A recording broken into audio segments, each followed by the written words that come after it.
Hey guys, welcome back to my kitchen. Today we're making something truly terrifying. The recipe for dating disaster. And trust me, you won't want seconds. First ingredient, a little awkwardness. After a little bit of time, he kind of starts to change and he starts getting what I would call frisky. Next up, we'll add a splash of creepy basement vibes. He said, I don't know, it's just a vibe. I feel like if we went out, we would end up back at your place and I would end up like locked in your basement and people would be like looking for me. Now just a hint of Disney princess. We don't want too much. I left my earrings at this guy's apartment, and when I went to go get them, he told me that I Cinderella'd him. And finally, a single shot of never seeing them again. This man left me at the restaurant while I was in the bathroom. And for your garnish, we'll be adding a sprinkle of emotional sabotage, a living room crime scene, an embarrassing fetish, some stalker vibes, and the true horror. Meeting someone you actually like? And there you have it, the dating horror story cocktail. It's bitter, it's unsettling, and honestly, tastes like regret.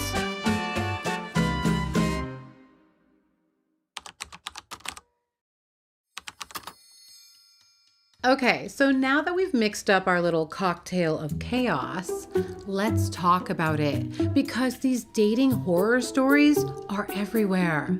And as a woman who's been tied down since around the time MySpace was invented, let's just say I'm not out here swiping left or right. I've been off the market since Blockbuster late fees were still ruining people's lives. So these stories, this is how I live vicariously through all of you brave souls who are still in the trenches. And honestly, modern romance feels a lot less like The Notebook and more like a Final Destination movie. But that's what keeps it interesting, right? So I was talking to this guy on Bumble for a little while and we went on a couple dates. It was actually going really well. He was saying all of the right things. We were connecting really well. We were both really attracted. It was going great. On a third date, we go to this place and we're having some appetizers and we're having some beer and everything's going really well, having some laughs. After a little bit of time, he kind of starts to change and he starts getting what I would call frisky. He says, you know, people can make a lot of money posting videos on Pornhub. You know, you're really hot, I'm really hot, and I think that we would really have a good time. So what do you think? Would you be interested in making a video and posting it on Pornhub together? You guys, I literally cannot make this stuff up. This is what dating is like in your 30s. Run. Just imagine your grandkids asking how you met. Oh, well, he pitched me his adult business over cocktails. Sir, this is not Shark Tank. But seriously, these early dates are all about finding out if you're compatible and whether or not your values and your goals align. And in a way, he was being honest about what he wanted. It's just that what he wanted was Pornhub royalties. And while that's definitely one way to get to know someone, let's move from adult films and into more of a classic horror. Last night I went out with friends. They left me there, so I went to the bar, thought I would just enjoy the rest of my drink by myself, go home, whatever. A man pulls up a seat next to me. He seems nice, handsome. We're having a good conversation, everything's fine. I think everything's fine. Until he says to me, hey, I think you're really beautiful. Normally I would love to ask you out on a date, but I'm a little bit scared. I said, scared? What do you mean? He said, I don't know, I just get this obsessive vibe from you. How so? I'm like, I literally just met you. What do you mean? What is it? What is it? Is it my eyes? He said, I don't know, it's just a vibe. I feel like if we went out, we would end up back at your place and I would end up like locked in your basement and people would be like looking for me. Well, you would love my basement. I've got it ready for you right now. I've got new AC, new mattress, fresh towels. I'll take you out once a week at twilight. We'll dance and we'll watch movies and you'll like it until you learn to love it. You're gonna learn to love an obsessive woman. Honestly, a whole basement fresh towels and weekly outings? That's more than most people are getting in actual relationships. Seriously though, did anyone else just hear her describe consistency? She's practically a unicorn. But let's see what actually happens when dating turns into a twisted fairy tale. I left my earrings at this guy's apartment, and when I went to go get them, he told me that I Cinderella'd him. And I said, "What do you mean?" And he said, "It's like when girls will leave things at apartments so that they have to see the guy again, like Cinderella with her shoe." And I said, "Cinderella did not leave her shoe on purpose. She was in a rush and she had to get home before midnight when her spell wears off." Same. In that case, I did Cinderella you. I was in a rush because my makeup was wearing off, my clothes started to feel uncomfortable, and my phone was on 2%. I still had to call my Uber that you were not going to cover for me, and I still had to order food. So I had about 2 minutes total to order the Uber and order my food and memorize the license plate number on the Uber driver just in case my phone dies. You think I was thinking about whether or not I needed to grab my earrings? No. It's not because I'm manipulative, cunning, and smart. It's because I'm drunk, tired, and have ADHD. That's why I left my earrings. But it was nice to see him again. Girl, you absolutely Cinderella this man, and you know it. We all do it. It's instinct. It's in our DNA. But what we really need to do is Moana these men. I say we set sail, leave them on an island, and we keep growing. Speaking of being left stranded, let's see what that looks like in real life. Well, I've officially seen it all. My first 0 out of 10 date. This man left me at the restaurant while I was in the bathroom. I think I'm going to hang it up for a while. Yep. I don't have anything left to give. But if I'm honest, I never should have gone on the date in the first place. Everything was telling me not to. Everything. The signs were there, but I was like, I'll give him a chance. Nope. Follow your gut. Everything was going fine. This guy and I had been talking for like 3 or 4 days. He asked me out to dinner for this weekend, today. Chose a cute little Cuban spot, made the plans, we figured out the time, all that jazz. He doesn't live here in Charlotte. It was about an hour and a half outside of Charlotte, so he drove in and got a hotel for the night. What? Where the problem started is he texted me this. I read that and I was like, oh, absolutely not. So I responded with this. And ever since that point, the vibes just turned in our conversation. So he shows up, Hollister hoodie, jeans, no reservation, barely speaks on the date. It's so awkward. I'm so uncomfortable for the entire thing. I just order my food, quickly eat a little bit of it, put it in a to-go box. She showed us the food? I don't know why I didn't expect that. I didn't expect on a first date to be taking a picture of the food. That is something you do with friends or in a committed relationship. You do not go on a first date and take a picture of your food. Then I decide to go to the bathroom, and when I come back, I'm going to ask him if he's ready to go. By the time I go and come back, I'm in the bathroom for maybe 2 minutes. I come back, he's gone. Vanished. Nowhere to be found. Granted, the date was over. He had already paid for the check, but I just think this is like, it's really something. See, I am way too dramatic for this. I would be calling the police. My date is not going missing on my watch. I am not going down for your disappearance. I barely know you. So, Jess, is it? Evolved, yes. Sir, why am I here?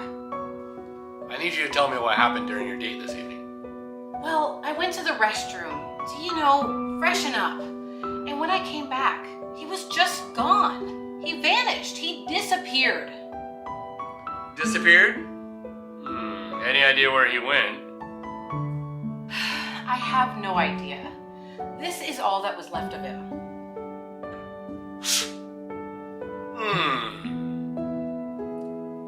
Yep, looks like a classic case of public abandonment. Miss, You can go. Thank you. I hope you find him. We'll do our best, ma'am. Rodney, what are you doing here? What's up, Chief?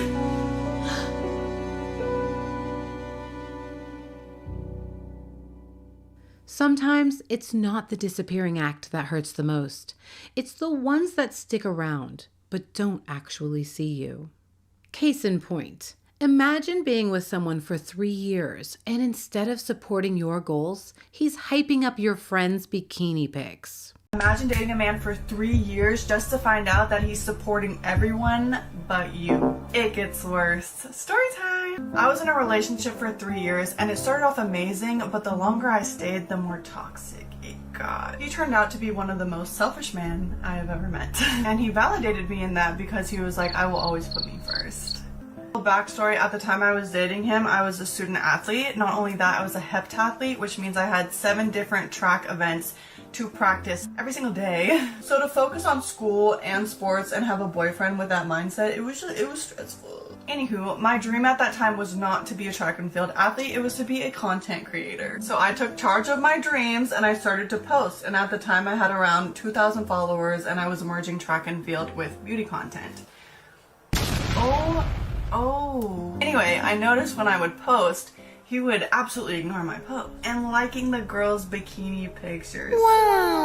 I was like, oh, it's my girl Sabrina. He'd be in the likes. Oh, it's my girl Kelsey. Likes. Oh my god, did Alyssa get a boob job? He was in the likes. It was definitely a pet peeve of mine. With that knowledge of him being in all these girls' likes, I went to my own page and I started scrolling through my beauty videos. He would like maybe 1 out of every 10 posts. In my mind, the math isn't math. Hello. So I let that slide, I think, for a couple months before it really built up inside me and I was really bothered by it. And I had a conversation with him. I support you with your basketball games. I go to all your fucking sporting events.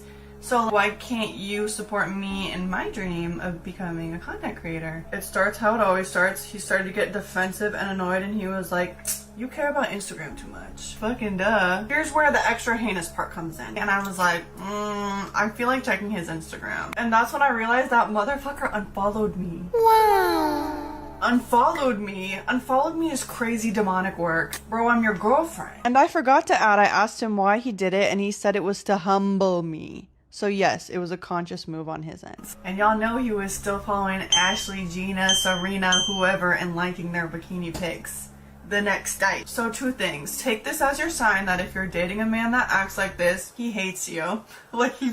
There's no other explanation. But also to keep posting because that page is not at 2,000 anymore, it's at over 70,000. I hope he stalks me one day and is. Here's the final look. As always, comment link below so I can send you his Instagram profile. And let me know if you have dealt with an unsupportive boyfriend. Wait a second.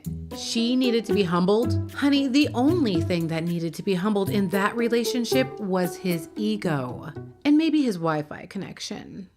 Taking time to like her friend's bikini pics over the dreams of a woman who loves you? Sir, that's a full-on mismanagement of her heart. But giving out his info?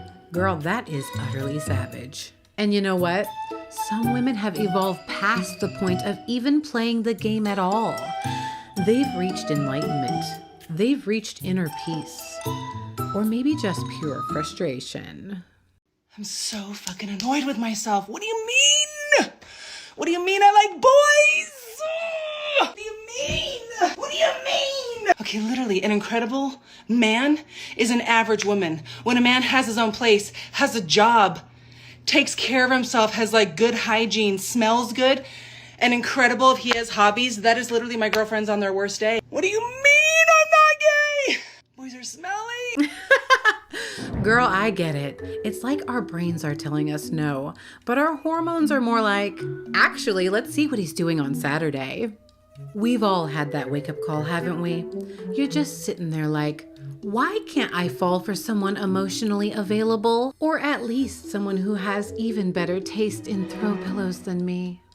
But honestly, liking men is best described as both a gift and a curse. And speaking of men, this next one stinks. Literally. Okay, single guys, if you're trying to get lucky, definitely do not do what this guy did. I went on a date and I walked in what I can only describe as a crime scene disguised as a living room. Picture this. I ring the doorbell. Ding dong. He opens the door and with confidence, he thinks he's showing me the Taj Mahal. Da-da-da. I step inside and I am immediately assaulted by the smell of week old dirty diapers mixed with despair. Maybe. There was what appeared to be protein smoothie splattered everywhere. The fridge, the counter, the stove. It looked like a protein drink bomb went off in his kitchen. Like he tried to make the smoothie while blindfolded during an earthquake. And don't even get me started on the rest of the house. It looked like a tornado hit, clothes everywhere, dishes stacked like the Leaning Tower of Regret. I've seen more natural disasters with more organization than his house. So listen up. I'm not asking for a magazine spread, but maybe just clean up the blender explosion, take the trash out, wipe a dish, wipe down the surfaces after your last smoothie disaster. Because nothing's going to kill the romance faster than wondering if I need to wear a hazmat suit as I'm going to the bathroom. So do better. All of your future dates will thank you. Okay, can someone explain to me why my first instinct is to go in there and start cleaning? Like, shouldn't my survival instincts kick in before OCD? Anyway, if you thought that was bad, you're going to need hand sanitizer for the next one. So, back to the dating apps. I know. Lots of questions. I'm just more and more dumbfounded as I continue to go down this rabbit hole. But what is with the 38 to 42-year-old men with cougar fantasies? Because I cannot tell you how many of them have asked me for things that I'm embarrassed to talk about. Me. I'm embarrassed to talk about it. That's how risque. And they're just like, girl, would you be my mom's best friend in this role play? Okay. Dating apps, a buffet of middle-aged men who've officially decided it's time to share their weirdest fantasies. Sir, welcome to your lower back pain era. Please take a seat. You don't need a cougar.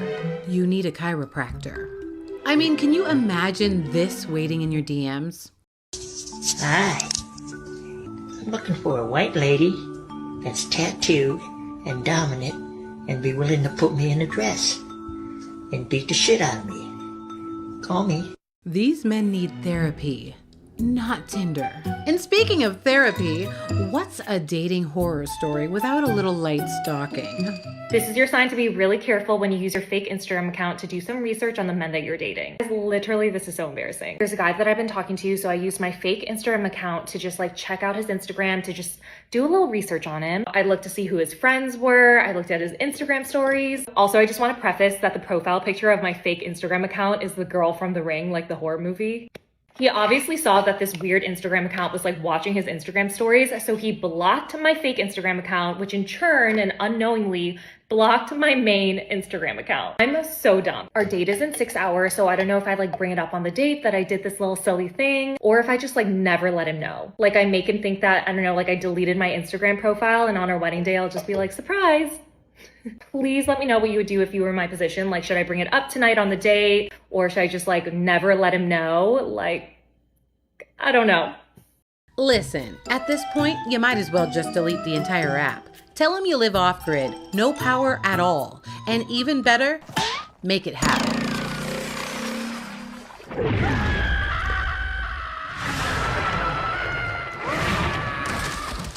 But you know what's scarier than all of this? Meeting someone you actually like. Nobody really talks about the horror of meeting someone that you actually really like. It's not cute. It's not butterflies. It's anxiety. Like it's pacing around the apartment or your home, just wondering if sending like that second heart emoji makes me look clingy. This isn't romance. This is spiritual warfare. Like, and suddenly I'm hoping like they feel the same, like while trying not to look like I care too much, which I do because they're amazing, and that's terrible. Ladies, this poor man is over here fighting demons over whether or not he should send a second heart emoji. Meanwhile, women are out here fighting for their lives against suspicious smells and missing breadsticks. So what have we learned today? The world is on fire, and dating is terrifying. But maybe, just maybe, my luck is about to change. So Rodney, what are you looking for?